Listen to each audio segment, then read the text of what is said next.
합니다. 오늘 말씀해 보면은 예수님께서 여리고에 가까이 가셨을 때에 누구를 만납니까? 한 소경을 만납니다. 소경을 만나는데 마가복음에서는 이 소경을 누구라고 이야기하냐면은 바디메오라고 이야기를 하고 있습니다. 오늘 누가복음 18장에서는 이 소경에 대한 이름은 이야기하고 있지 않지만은 그 다른 공간 복음에서 보면은 이 소경 이름을 바디메오라고 이야기하고 있는 것이죠. 그런데 이 소경이 예수님이 지나가시면서 그 예수님을 만남으로 인해서 삶의 변화가 일어나는 것이죠. 그것을 우리는 보통 유식한 말로 뭐라고 이야기하면 전환점이다 이렇게 이야기합니다. 조금 더 우리 성가대원들에게 제가 유식하게 보이려고 하면은 이것을 뭐라고 표현하냐면 터닝 포인트 이렇게 이야기하기도 하죠. 이것이 바로 삶의 전환점인 것입니다. 우리도 그렇습니다. 우리도 누군가를 만났을 때 그 사람을 위해서 사업을 배우고 또 그 사람을 통해서 내가 일자리를 마련하고 또한 내가 어떤 사람들을 만남으로 통해서 또 어떤 공동체에 들어감으로 인해서 내 삶이 변화되고 내 삶이 어떠한 획기적인 일을 만나고 또 출세하기도 하고 또 부를 누리기도 하고 많은 변환점이 있죠. 이 전환점이 사전적으로는 어떤 일이나 상황을 새롭게 바꾸어 나가는 계기가 되는 점이라고 이야기하고 있습니다. 어떤 일이나 상황을 새롭게 바꾸어 나가는 계기가 되는 것이죠. 우리도 그런 인생 가운데 그런 일을 경험한 적이 있을 것입니다. 어떤 사람을 만나서 그 사람을 통해서 도움을 받기도 하고 그 사람 때문에 내가 어떠한 좋은 일을 또한 좋은 상황을 만나게 되기도 하죠. 이런 터닝 포인트, 인생의 전환점, 이것을 오늘 소경 바디메오가 예수 그리스도를 만남을 통해서 그 삶이 변화되는 모습을 우리는 볼 수 있는 것이죠. 그리고 또한 우리가 읽진 않았지만 19장에 보면은 삭개오가 나옵니다. 다른 복음서에는 나오지 않지만 누가만이 그 이어서 삭개오라고 하는 그 세리장이고 부자에 대해서 기록하고 있습니다. 우리가 18장과 19장을 나누는 것은 성경을 구분하기 위해서 인위적으로 우리가 나눈 것이지 그 스토리를 보면은 연결되어 있다라는 것이죠. 즉 이 소경과 삭개오는 예수 그리스도를 통해서 그 인생의 전환점과 변화를 맞이했다는 것입니다. 이 삶의 전환점은 그런데 우리가 좋은 것만 있는 것은 아닙니다. 저도 힘들 때 저도 했던 일이 있습니다. 무슨 일이겠습니까? 로또를 산 적이 있습니다. 그런데 이 로또를 사면은 제가 예전에도 말씀드렸지만 로또가 성경에도 나온다고 제가 말씀드렸죠. 예, 아브라함을 따라 로또 따라갔더라 이러듯이 로또를 샀는데 제가 로또를 산 사람들 중에 당첨된 사람에 대해서 그 어떤 누가 글을 써놓은 것을 봤습니다. 평범한 회사원이었는데 그 100억대가 넘는 로또 당첨금을 받았을 때 그 사람이 일상생활이 완전 파괴되고 결국은 나중에 사기꾼으로서 감옥에까지 가는 그런 사람도 있고 또 이혼하고 또 가정이 파괴되고 그 물질로 인해서 불행해지는 사람들이 많더라는 것이죠. 우리가 잘 아는 것처럼 로또 당첨되어서 행복한 사람보다 불행해진 사람이 더 많다라는 것이죠. 물질이 나에게 어마어마한 물질이 들어왔는데 이것이 내 인생의 좋은 전환점이 되는 것이 아니라 오히려 해가 되는 전환점이 되었다는 것입니다. 이 전환점을 보았을 때 저는 아하 그렇구나. 우리가 어떤 인생의 전환점을 만났을 때 세상적인 전환점이 있고 신앙적인 전환점이 있구나. 이것을 발견하게 되더라는 것이죠. 오늘 말씀에도 이 소경이 세상적인 것을 구했을 것입니다. 돈을 달라. 내 눈을 고쳐달라. 어떤 1차원적으로 생각하면은 그 사람이 당연히 구할 것을 구하는 상황일 것입니다. 그러나 오늘 예수 그리스도를 만남을 통해서 이 소경 바디메오가 신앙적인 전환점을 맞이하는 것을 우리가 알 수 있습니다. 그래서 우리가 완전한 이 전환점을 맞이하는 이 비결이 무엇인가? 그리고 세상적인 전환점과 신앙적인 전환점의 차이점이 무엇인가? 우리가 그것을 함께 은혜를 나누고자 하는 것입니다. 완전한 회복의 전환점. 그 첫 번째 차이점이 뭐냐면 관점의 차이더라는 것이죠. 35절 같이 말씀 한번 읽어보겠습니다. 시작. 여리고에 가까이 가셨을 때에 한 맹인이 길가에 앉아 구걸하다가, 이렇게 말씀하고 있습니다. 우리가 이 관점의 차이라면은, 관점이라면은 무엇이냐면은 사물을 관찰하거나 고찰할 때 그것을 바라보는 방향이나 생각하는 그 입장을 이야기한다고 하고 있습니다. 바디메오는 분명히 맹인이었습니다. 맹인이고 거린입니다. 구하는 것이 뭐겠습니까? 오늘 하루 내가 벌어야 되는 것, 오늘 하루 내가 구걸해서 얻어서 그것을 생활해야 되는 그 상황을 우리가 잘 알고 있습니다. 시각장애인이었던 거죠. 시각장애인이라고 하면은 얼마나 힘들지 모릅니다. 물론 오늘 강성희 장로님이 제가 장애인에 대해서 오늘 말씀을 묵상하며 설교 준비를 꼭 하고 있는데 저한테 갑자기 그런 말씀을 하시더라고요. 오늘 교회를 오시면서 제일 불쌍한 사람이 귀 먹은 사람이래요. 그래서 나는 지금 설교를 하면서 시각장애우가 제일 그래도 불행하고 좀 안타까운 그런 장애가 아니겠나, 이렇게 설교를 하려고 그러는데 갑자기 귀 먹은 분이래요. 그래서 제가 이상하다, 아닌데 제 이런 마음으로, 근데 왜 그래요? 이랬더만은 어느 강도가 나타나서 니들 꼼짝만 내가 다 죽여버릴 거야 그러는데, 그런 눈먼 사람도 들었기 때문에 도망가고, 그리고 말 못하는 사람도 들었기 때문에 도망가는데, 귀 먹은 사람은 말을 못 들어가지고 멀뚱멀뚱 있다가 죽었다라는 거예요. 그래서 제일 불쌍하다는 거예요. 그 의미도 맞긴 맞는데, 시각장애우가 힘들고 어려운 부분이 무엇이냐면은 일단 보이지 않는 것에 대한, 우리도 눈을 감고 컴컴한 방에 혼자 뭔가를 정전이 되었을 때 찾으려고 할 때 어렵다는 것이죠. 저희 형님이 서울 화곡동에서 시각장애우들의 그 교회에서 섬긴 적이 있습니다. 어머님하고 제가 한번 간 적이 있는데, 예배 드리러 갔었는데 거기에 예배 끝나고 같이 식사를 하는 자리에서 전부 이제 식당에 모여가지고 자리를 하면은 그 봉사하시는 우리 집사님들이나 성도님들이 시각장애우들이 앉은 자리에서 다 한 분씩 알려줘요. 앞에 밥이 있습니다, 오른편에 국이 있습니다, 왼편에 멸치볶음이 있습니다, 이렇게 손으로 그 반찬 그릇을 다 만지게 해요. 그러면은 그분들은 정확하게 그 젓가락을 가지고 탁탁 쳐보고 그 반찬을 찾더라는 것이죠. 하지만 우리도 어느 때는 식탁에 있는 물을 못 보고 탁 쳐서 물을 쏟을 때가 얼마나 많습니까? 그렇듯이 보지 못한다는 것이 얼마나 힘들고 어려운 그런 상황인가. 이 장애우들이 그러면서도 그 모든 음식을 먹지만은, 그러나 누군가는 가르쳐 줘야 되고, 누군가가 그 자리를 앉혀주고, 그리고 일일이 하나하나 만지게 하고 해줬다는 것이죠. 오늘 여리고성 입구에서 구걸을 하는 바디메오도 누군가의 도움으로 그 자리에 앉아 있었을 것입니다. 누군가의 그 도움 없었으면 그 자리에 올 수도 없겠죠. 물론 숙달되어서 그 자리에 올 수도 있겠지만, 그러나 그것이 쉽지 않은 것이죠. 이렇듯 이 바디메오가 여기서 그 힘든 상황 가운데서도 어느 날 많은 무리들이 지나갈 때 웅성웅성하는 소리를 들었다고 말씀하고 있습니다. 그 말씀을 성경은 36절에 이렇게 기록하고 있습니다. 무리가 지나감을 듣고 이 무슨 일이냐 물은데, 그때 37절, 그들이 나사렛 예수께서 지나가신다 하니, 이렇게 대답을 해주는 것이죠.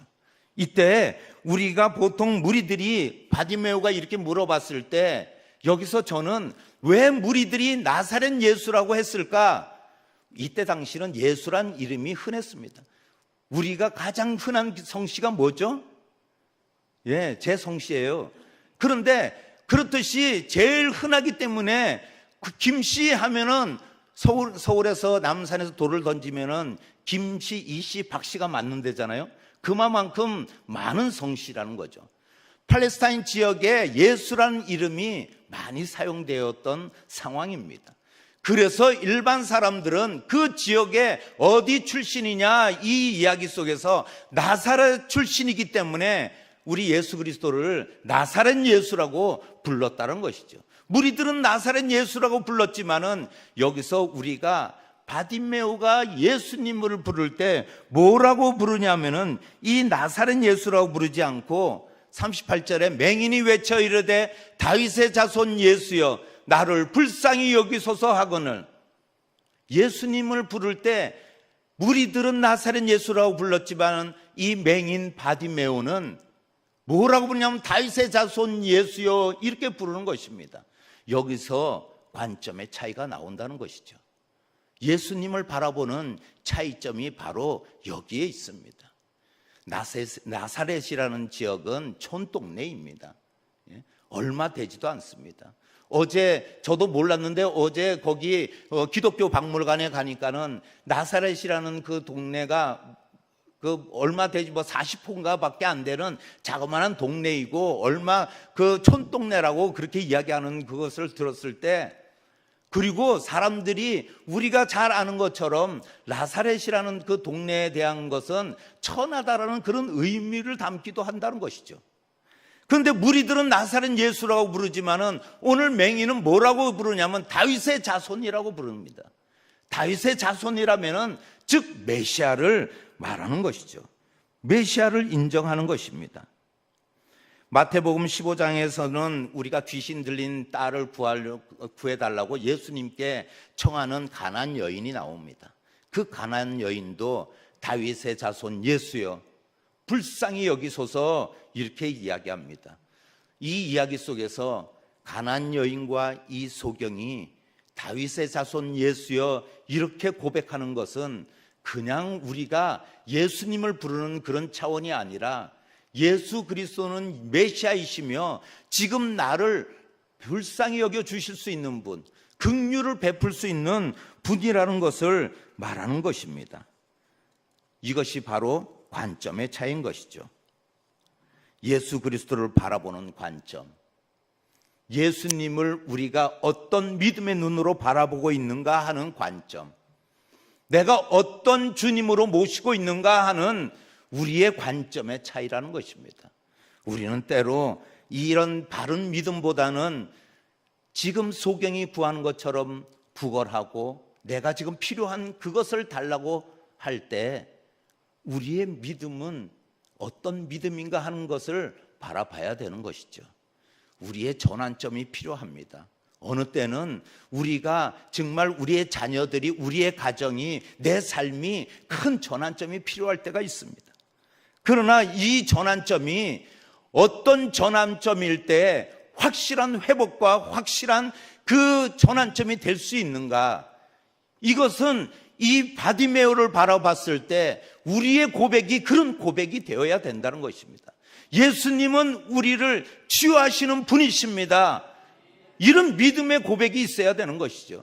예수님은 우리를 고쳐주시는 분이십니다. 우리를 구원하시는 분이십니다. 다시 오실 왕이십니다. 나를 구원하실 구세주이십니다. 이런 고백이 있어야 된다는 거예요. 그럴 때 우리의 관점의 차이로 인하여 우리의 전환점은 세상적인 1차원적인 전환점이 아니에요. 우리의 기도는 1차원적인 기도를 뛰어넘는다라는 거예요.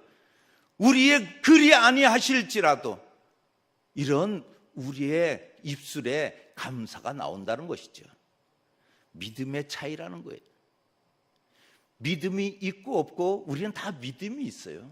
하지만 언제까지 우리는 겨자씨만한 믿음을 가지고 살 거냐는 거예요.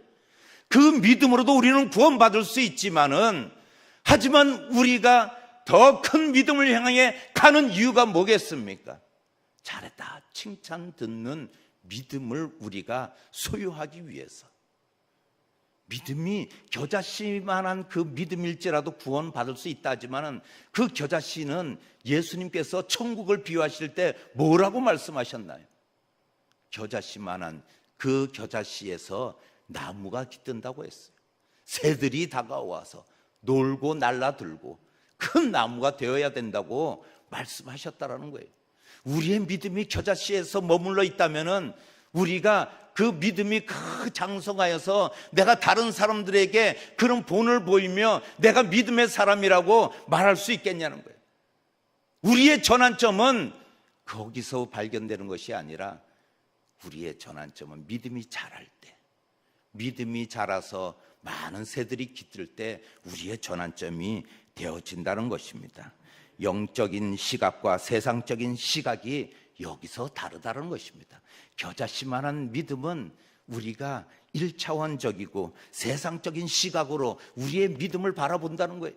하나님은 무조건 나에게 주셔야만 된다라는 그런 생각, 내가 하나님보다 위에 있고 내가 하나님은 반드시 나를 위해 존재해야 된다라는 이런 믿음이 겨자씨만한 작은 믿음이라는 거예요. 그러나 더 큰 믿음을 소유하고 우리가 믿음으로 나아간다는 것은 우리가 그 깊은 믿음, 그리고 우리가 준비하는 믿음, 10처녀 중에 기름을 준비한 그 5처녀처럼 그 믿음을 우리가 준비해야 되는 줄 믿습니다. 그럴 때 믿음의 관점으로 우리가 나아갈 때 하나님은 이 땅의 것도 더하실 줄 믿습니다. 하나님은 반드시 우리에게 좋은 것을 주실 수 있는 분이십니다. 하지만 감당할 수 없는 사람은 로또 맞은 사람처럼 그것을 감당하지 못하기 때문에 더 불행한 길로 갈 수밖에 없다는 것입니다. 우리도 믿음으로 끝까지 승리하시기를 예수님의 이름으로 축복드립니다. 또 한 가지는 무엇이면 가치의 차이가 있더라는 것입니다. 39절 말씀 한번 같이 읽어보겠습니다. 시작. 앞서가는 자들이 그를 꾸짖어 잠잠하라 하되 그가 더욱 크게 소리질러 다윗의 자손이여 나를 불쌍히 여기소서 하는지라. 나를 불쌍히 여기소서 이렇게 말씀하고 있습니다. 바디메오는 지금 상황이 내가 어떻다고 생각하고 있는 것이죠? 불쌍한 사람이라고 생각하는 거예요. 처지가 그렇게 당연히 느껴지죠. 우리도 바디메오가 지금 소경에다가 거지에다가 지금 길에 나 앉아 있는 그 상황을 보면은 정말 행복한 사람입니다. 이렇게 생각이 드나요? 아니죠. 불쌍한 사람이구나. 그래서 예수님께 불쌍히 여겨달라고 그렇게 외치는 건 당연한구나 이렇게 생각하는 거죠. 하지만 불쌍하다는 것을 우리가 바디메오가 어떤 의미로 나를 불쌍히 여기셔서 긍휼을 베풀어 달라고 말씀하시는가, 이것에 차이가 있더라는 것입니다. 이것은 왜 그러냐면은 제가 어느 분이 그러더라고요. 저한테 그런 이야기를 하는 거예요. 이 귀가 잘 안 들리니까는 집에서 아내가 여보 거기 있는 리모컨 좀 갖다 줘 이러면은 본인이 그게 잘 안 들리니까는 핸드폰을 갖다 주면은 버럭 화를 낸대요. 아내가. 리모컨 갖다 달라고 그랬지 언제 핸드폰 갖다 달라고 그랬어 그런데요. 그래서 그분이 내가 귀가 잘 안 들어서 잘 못 들었어 이렇게 이야기하니까는 우리 성가대에 계신 우리 우리 대원들은 심각하게 들었는데 우리 밑에 계신 여자 성도님들은 전부 다 웃으면서 집에서 다 그렇게 하시나 봐요, 여자분들은. 그런데 우리가 그러면서 그분이 그런 말씀을 거예요. 예전에는 내가 아내에게 큰 소리 치고 내가 왕성한 사회생활을 하면서 내가 사회적인 지위도 있고 내가 아내를 통해서 내가 부도 갖다 주고 아내를 내가 부리는 그런 위치에 있었다면은 이제는 그런 위치가 아니라 내가 지금은 아무것도 할 수 없는 상황, 그리고 나약해져 있는 상황이기 때문에 나는 정말 불쌍한 사람이야 이렇게 말씀을 하시는 거예요. 그럴 때 같은 남자로서 정말 공감이 되더라고요. 참 우리 여자분들이 불쌍히 여겨줘야 돼요. 예? 불쌍히 여겨주지 않으면 남자들 더 우리가 길을 못 펴요. 예? 우리가 힘을 쓸 수가 없고 정말 집에서라도 정말 우리 남자분들 길을 살려주고 칭찬하시는 우리 여자 성도님 되시기를 축복드립니다. 이쪽에서 큰 소리가 나오는데 이쪽에서는 전혀 그냥 반대하시는지 몰라도 남자분들 길을 살려주셔야 돼요. 그리고 남자분들 예전에 보세요. 가정을 위해서 얼마나 열심히 일했어요. 가족들을 위해서 얼마나 동분서주하며 뛰어다녔던 그때의 그 상황들, 지금은 좀 나약해지고 지금은 좀 답답하고 지금은 아닌 것 같고 속 타죠. 물론 저라도 속이 탈 것 같아요. 말귀를 못 알아들으니까. 그리고 하라는 건 꼭 안 하고 하지 말라는 건 왜 이렇게 잘하는지 사고 칠 때 속상하죠. 그러나 우리 남편을 또 우리 부모님 중에 아버지를 불쌍히 여기는 마음으로 그렇게 하는 것이 얼마나 좋은가. 하지만 저는 곰곰이 생각해 보면은 물론 아내분들이 그 여자로서 뭐 그렇겠어요. 이제 남자가 다 됐으니까 남자 호르몬이 왕성해지다 보니까는 남편들은 여성화되고 여성분들은 남성화되니까는 그냥 세진 거죠. 인정해요. 그렇다고 해가지고 우리 여자 성도님들은 뭐 예전에 안 그랬나요? 애 키울 때 생각하면은 다 고생했다라는 거예요. 예? 저도 정말 1살 때 우리 어머님이 기저귀 갈아줄 때 참 우리 어머님 너무 감사하더라고요. 예? 나는 아무렇게나 싸질르는데 우리 어머님은 그걸 갈아주실 때 보니까는 정말 제 마음이 그때부터 안쓰럽더라고. 예? 네가 어떻게 하냐고요? 다 봐서 알아요. 들어서 알고. 그래서 저는 그때부터 여자분들도 참 고생했다. 그래서 제가 집에서도 혹시나 어느 때는 저희 아내가 아이고 좀 잘하지, 그리고 열심히 사역하지 막 이러면서 저한테 핀잔을 줄 때도 그래 예전에 애 키울 때 고생했지 그러면서 저도 인정해요. 요즘 남자분들 저 분유 탈 때 분유 몇 숟가락 타는 줄 아세요? 모르시죠? 그러니까는 안 되는 거예요. 여자분들은 분유 탈 때 40ml에 한 숟가락씩 그것도 싹싹 깎아서 이렇게 넣어야 된다는 것을 다 알고 있다는 거예요. 뭐 다 아냐고요 여자들이? 물론 때로 모르는 어머님들, 연세 많으신 어머님들은 잘 모를 때도 있어요. 그래서 잘 모르실 때 그때는 모유를 먹인 거예요. 안 그랬으면 분유를 먹였죠. 알았으면. 그래서 우리가 이런 상황을 볼 때 우리가 불쌍한 상황, 우리가 나약하고 우리가 힘들었던 상황이 없었는가? 다 있었다는 거예요.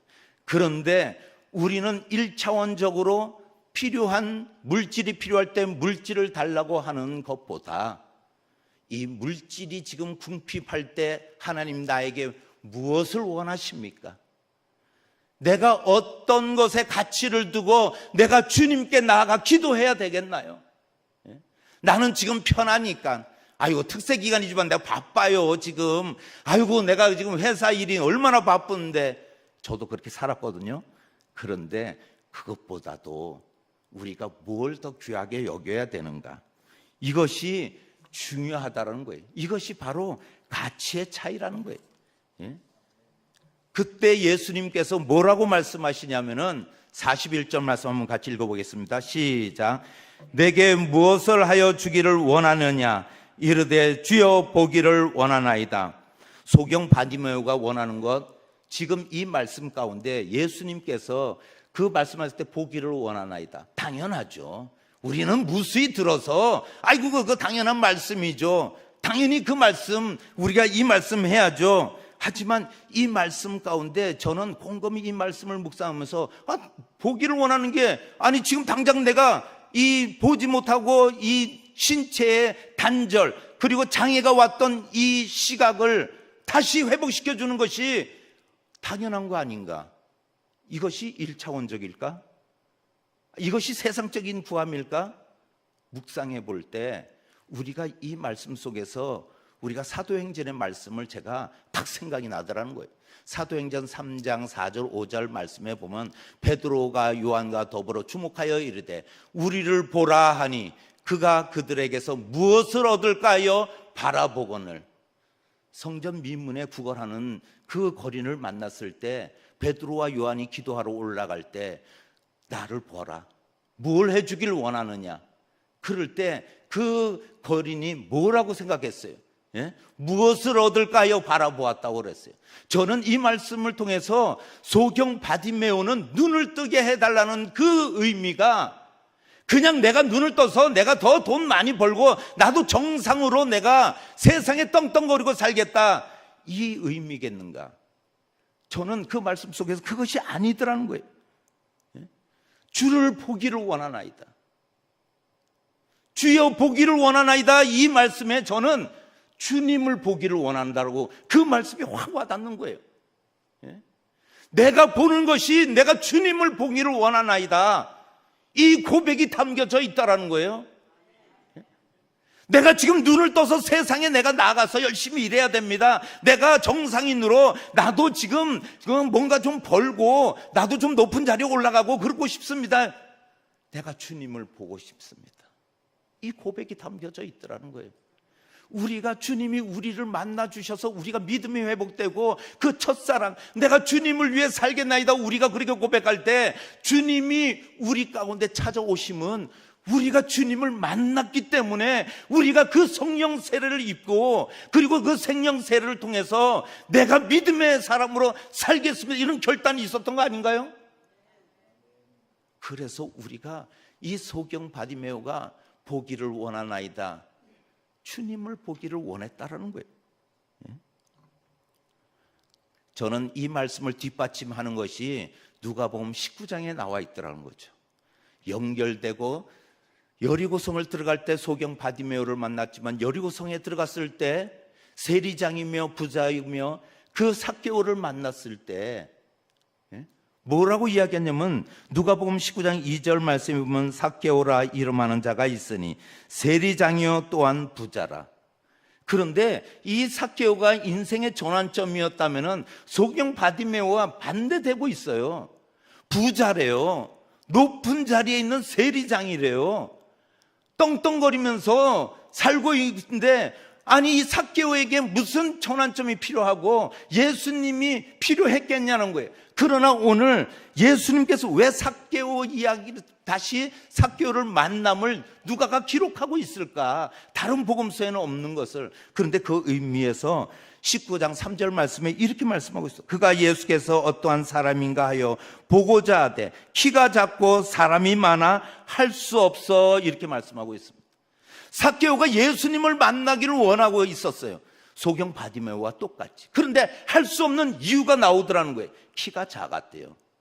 그리고 사람이 많아서 볼 수 없다는 거예요.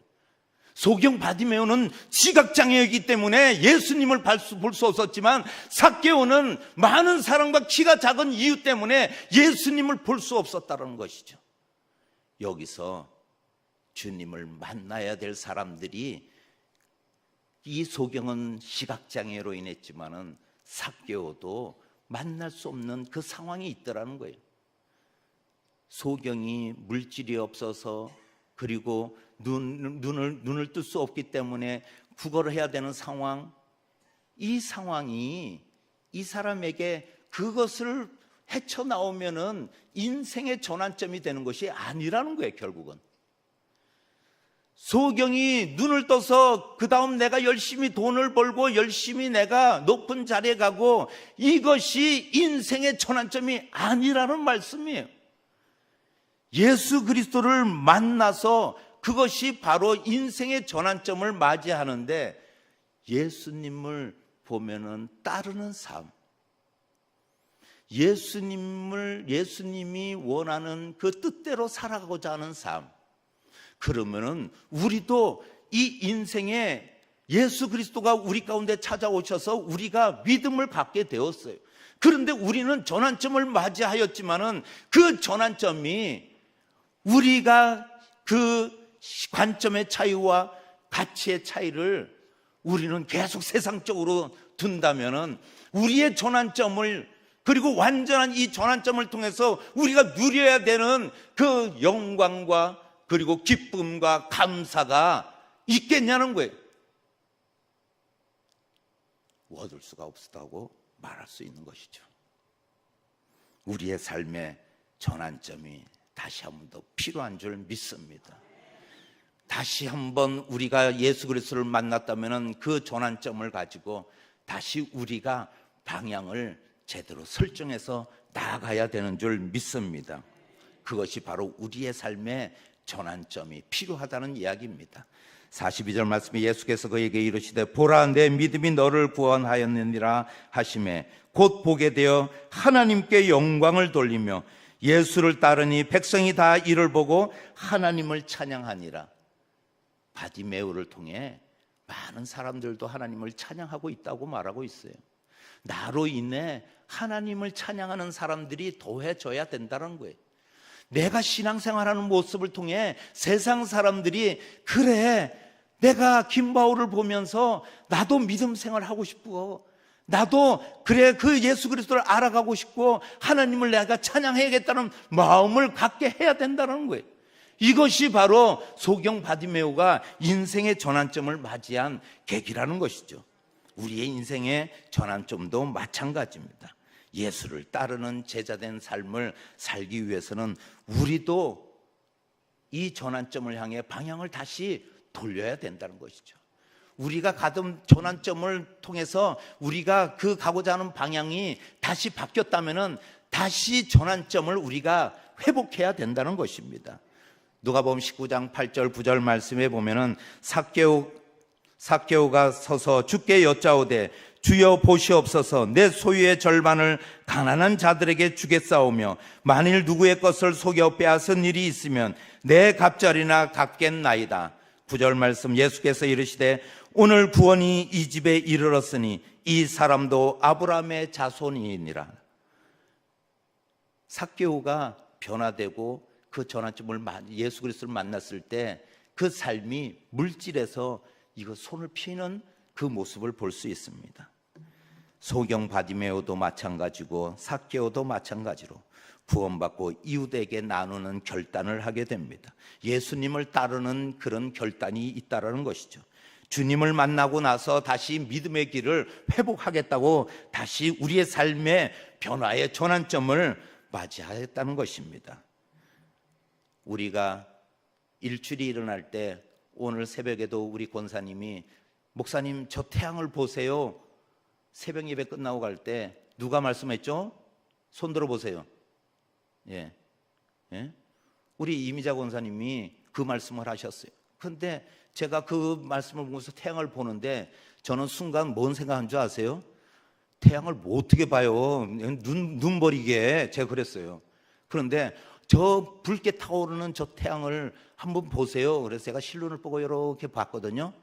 그런데 정말 활활 타오르는 태양이 이 아파트 사이에서 그 중간에 떠오르는데 그 지면에 동그랗게 떠 있는데 정말 빨갛게 활활 타오르는 태양을 볼 때 우리가 그 태양을 보면서 정말 아름답고 신비롭다. 저 태양이 또 우리를 따뜻하게 하고 이 쌀쌀한 날씨를 데워주는구나. 이 생각할 때 그 태양이 왜 그렇게 되었을까요? 제가 생각해 보니 그 태양에는 빛을 발하고 있더라는 거예요. 제가 곰곰이 생각해 보는데 노을이 질 때 얼마나 그 태양이 아름다워요. 노을을 보면서 아름답다고 생각한 적 다 있잖아요. 그것이 왜 그러겠어요? 그 지는 태양이 빛을 구름을 통해서 비춰질 때 우리는 빨간색의 노을을 보면서 아름답다고 생각하는 거예요. 이 땅에 빛으로 오신 예수 그리스도가 왜 신비하고 왜 우리에게 그 아름다움으로 우리에게 또한 은혜로 와닿냐는 거예요. 빛이기 때문에, 빛으로 와닿기 때문에, 우리의 세상을, 어두운 세상을 비추기 위해서 빛으로 오셨기 때문에 얼마나 이 빛으로 오신 예수 그리스도를 통해서 우리의 삶이 변화되었나요? 예전에 죽을 수밖에 없는 우리의 삶이지만 이 빛 되신 주님의 은혜를 경험한 우리들, 그래서 믿음의 사람이 되었고 우리가 영생의 확신을 가지고 살아갈 수 있는 것이 다 예수 그리스도께서 우리를 향해 빛을 비추시고 그 빛으로 우리가 회개하고 돌아섰을 때, 사도 바울이 다메섹에서 예수 그리스도의 빛을 만났을 때 회개하고 그 인생의 전환점을 맞이했던 것처럼 우리가 다시 인생의 전환점을 맞이해야 될 줄 믿습니다. 그럴 때 하나님께서는 다시 우리에게 빛으로 우리의 삶에, 우리의 가정에, 우리의 자녀에게, 오늘 우리 문제 가운데 어둠의 세력이 우리를 아무리 넘어뜨리려고 한다 할지라도 빛 되신 예수님을 우리가 가슴에 품고 있다면 어둠은 물러갈 줄 믿습니다. 어둠은 사라질 줄 믿습니다. 어둠의 권세는 떠나갈 줄 믿습니다. 이런 믿음으로 승리하시는 우리 모든 성도님 되시기를 예수님의 이름으로 축복드립니다. 기도하시겠습니다. 사랑의 주님 감사합니다. 우리 안에 빛 되신 예수 그리스도가 있다라는 것을 다시 깨닫게 하여 주시고 우리의 삶의 전환점을 맞이했던 우리가 다시 주님을 따라가게 하여 주시고 하나님의 영광을 위하여 살아가게 하여 주시옵소서. 인도하심에 감사합니다. 이 감사의 계절에 우리가 감사를 기록하며 기도 제목을 기록할 때 우리가 확신을 가지고 감사하게 하여 주시고 더욱 많은 감사로 우리의 삶에 완전한 전환점을 맞이하는 저희들 되게 하여 주시고 큰 믿음의 용사들로 다시 세워 주시옵소서. 함께 하실 줄 믿사오며 예수님의 이름으로 기도하옵나이다. 아멘.